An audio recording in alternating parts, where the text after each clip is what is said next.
రాజమండ్రి లాలాచెరువు శాంతినిలయ ప్రార్థనా మందిరంలో international Christian ambassador of Andhra Pradesh సర్వసభ్య సమావేశం నిర్వహించారు. లాలాచెరువులోని శాంతినిలయం ప్రార్థనా మందిరంలో Andhra Christians marriage licence holder association అనుబంధ international Christian ambassador of Andhra Pradesh సర్వసభ్య సమావేశం నిర్వహించారు. ప్రెసిడెంట్ బిషప్ పొన్నపాటి బాబ్జీ ఆధ్వర్యంలో రెవరెండ్ డాక్టర్ పి సుందర్రాజు అధ్యక్షతన కార్యక్రమం జరిగింది. కేంద్రంలో రాష్ట్రంలో నూతనంగా ఏర్పడిన ప్రభుత్వాలను అభినందించారు.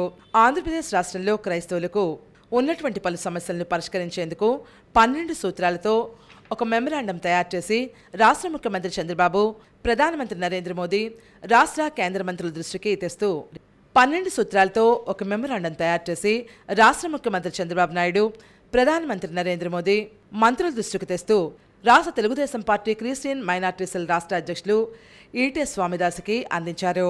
ఇటీవల రాష్ట్ర ముఖ్యమంత్రి చంద్రబాబు క్రైస్తవులకు, పాస్టర్లకు సంబంధించి సంక్షేమ పథకాలు, విదేశీ విద్య, జెరూసలం యాత్ర, ఉపాధి హామీ పథకాలు, గత ప్రభుత్వం 3 సంవత్సరాల పరిమితితో ఇచ్చిన Indian Christian marriage licence holders 10 సంవత్సరాలకు రెన్యూల్ చేసుకునే అవకాశం ఇచ్చినందుకు కమిటీ హర్షాన్ని వ్యక్తం చేసింది. Bishop Ponnapati Babji, reverend doctor Daniel Wilson, bishop Nakka Anand Kumar, doctor Sundar Raju, brother K Shantarao, గౌరవ అధ్యక్షులు bishop P Rajendra Prasad, T Arthur Prasad, ఈ సువర్త